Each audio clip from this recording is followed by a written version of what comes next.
report from investment banking company UBS highlights the obscene levels of wealth that billionaires and their heirs are accumulating through inheritance alone.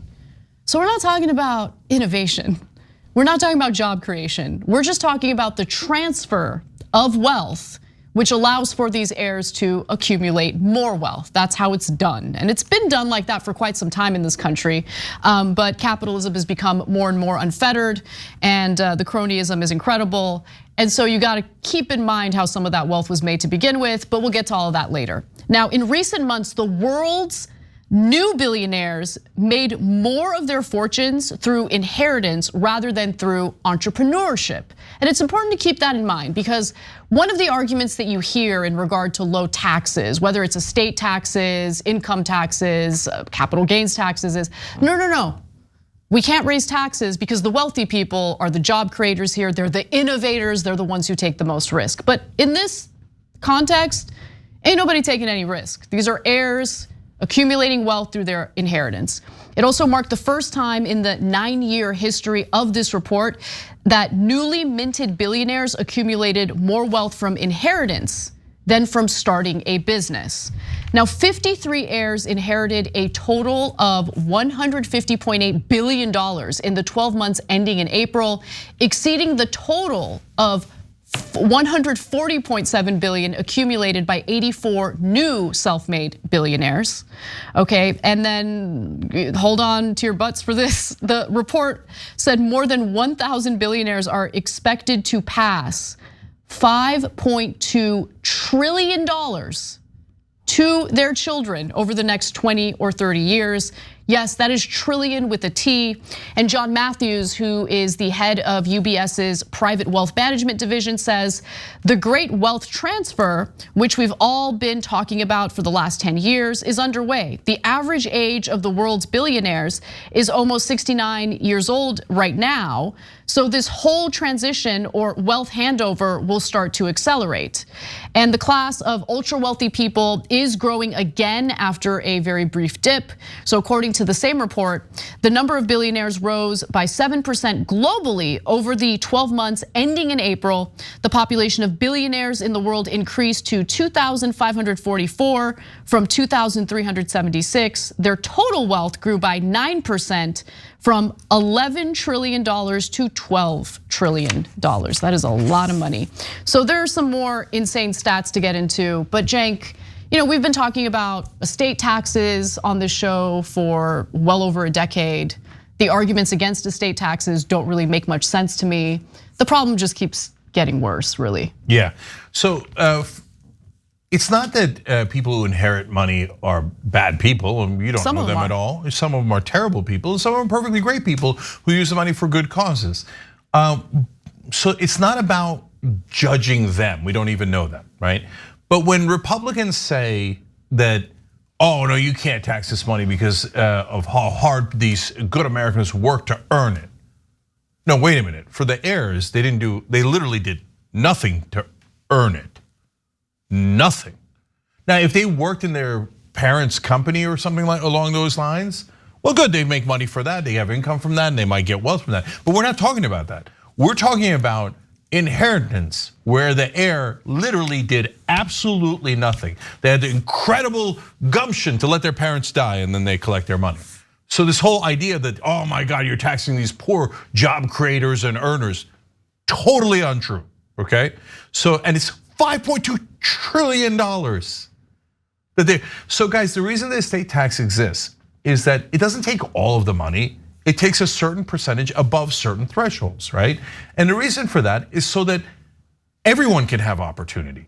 So hey, you did a great job of earning $5 trillion or whatever. Now you could pass it on to like 50 people that are your heirs, or you could pass it on, you could pass on trillions to those 50 people and then still have enough money left over for providing, for example, free college education so the next generation can create wealth and have heirs and do all those things that are not only morally right for the American dream, but economically makes sense for the country, because then that creates a lot more businesses and a lot more opportunity rather than the same 50 people. And people who are super rich that inherit money, generally not the hardest working folks in the world. Well, okay, so let's talk about that briefly, because what are they planning to do with their inheritance, right? Are they planning on starting new businesses? Because you never know, you come across some money as a result of this inheritance and you have this big idea and finally you have the funding to actually make it happen. But more than 2/3 of the billionaires with inherited wealth in this UBS survey said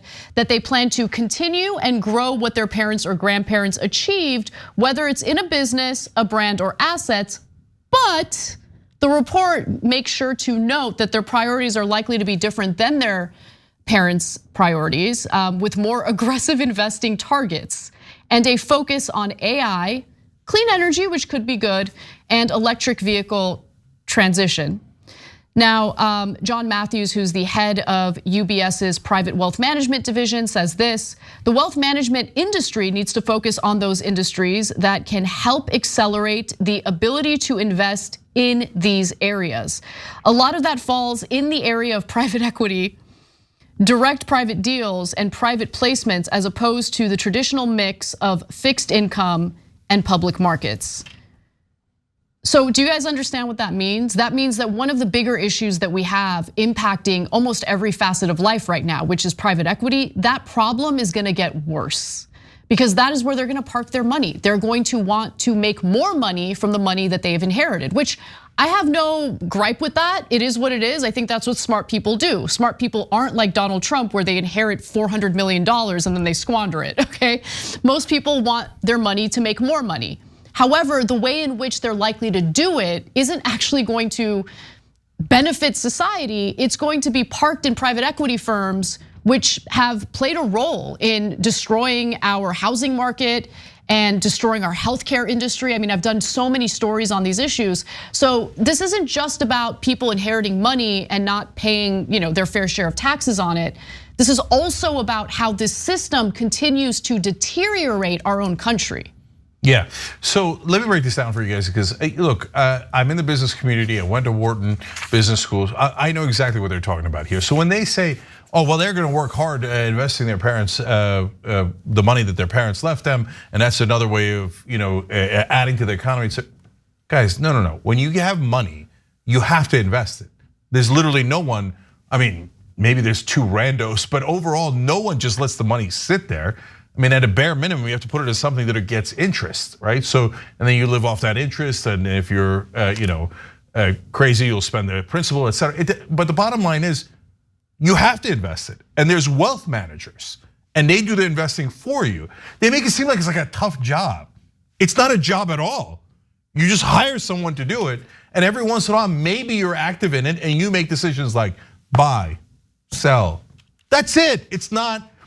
I know you have to, if you're really rolled up your sleeves and you're going company by company, maybe you got to do some research. I hope you're doing some research. But this is not, they're making it seem like this is a really hard job that they're doing. No, they're just parking their money somewhere, that's all. And hold on. And where do they mainly park it? These days it's in private equity. When we talk about private equity, venture capital, where do you think the money comes from? The money actually usually comes from very large families. And so they take those family funds and put it into private equity.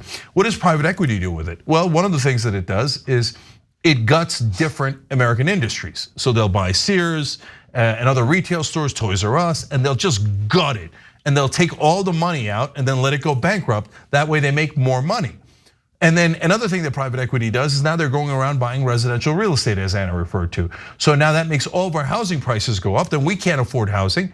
But this is all the heirs of the rich working really hard by putting their money into a private equity company. None of it helps the American people. Look, the final thing that I'll mention is this survey also touched on something that should be a little surprising, which is to say that the parents who are passing this wealth over to their heirs were actually far more interested in some philanthropic work compared to the very individuals who are now inheriting their wealth.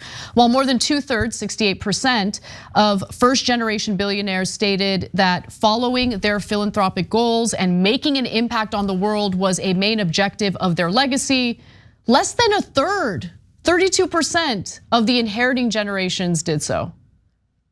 That's pretty depressing. It's really depressing. Yeah. So look, you have Bernie Sanders with a policy, or his policy advisor, his name is Warren Gunnels. He's very active on Twitter or X. He responded to a CNBC article about this survey by pointing out the trillions of dollars that heirs, the trillions of dollars that heirs receive from their billionaire parents, or they inherit over the next few decades, is well, let's take a look at his tweet. I think it's better to just read it than summarize it. So the GOP bill to repeal the estate tax would give, and that's what he's referring to. The GOP has proposed legislation that would repeal the estate tax. It would give $1.8 trillion to billionaires, $98 billion to Elon Musk's family, $66 billion to the Bezos family, $47 billion to the Zuckerberg family, and $0 to 99.9% of US families. So it's just, the system is already incredibly unfair for ordinary Americans, but what Republicans want to do is make it even less fair, if you can believe it. And good on Warren Gunnels for calling this out, and putting Republicans on blast for what they're proposing here, because this kind of stuff does not poll well, but this isn't the kind of stuff that you see a lot of coverage of either. So. Yeah, let me clarify one quick thing that I said. I said, look, none of it helps, but that's what I want to be clear. So private equity or venture capital, et cetera, could make good investments that could help the economy and could help Americans. But that's not their job. Their job is to maximize profit. And so unfortunately, a lot of things that they do, not all, but a lot, don't help any average American at all. It's just to make more money for the heirs. So what Warren Gunnels is pointing out is that the Republicans have proposed this bill. It's a real bill. And if, for example, if Donald Trump wins and they have majorities in the House and Senate, they will pass this bill to repeal the estate tax entirely. Do you know what the limit is right now for the estate tax? Right now, parents can leave up to $25 million untaxed. So what the Republicans are saying is these poor kids whose parents want to leave them more than $25 million, they shouldn't pay any taxes on the extra. It'll be double taxation. Wait a minute, when did they get taxed the first time? Never. Their parents were taxed, but they were never taxed. So the Republicans are saying we have to protect the ultra rich heirs who did not earn the money and who've never been taxed on the money. You have to work your ass off and we're gonna take the taxes. If you're middle class, we're gonna take taxes and more and more and more. But if you are a spectacularly wealthy heir, we're not gonna take any taxes from money you didn't earn and never paid a dime of taxes on. Yeah, that's the thing that really gets to me, because when it comes to the working class, especially those in the middle, oh, they don't hesitate to tax the hell out of us. They'll double tax, okay? They'll tax you in the state of California, right? You do your federal taxes, can't escape that. But if you're living in a state like California, you got your state taxes. Then the money that's left behind from that, you have to pay sales taxes every time you buy something. It's infuriating, because keep in mind that the lack of revenue that the government makes as a result of the low taxes on the rich, they make that up by taxing the hell out of you. Yes, there's fines, fees, sales tax, gas tax. God. Those are all regressive taxes on the middle class in America. But when it comes to the super rich, the populist party, the Republican Party, goes, no taxes on the richest people. For all those trillions of dollars, don't you dare touch our beloved rich donors. Yep. That's the sick Republicans.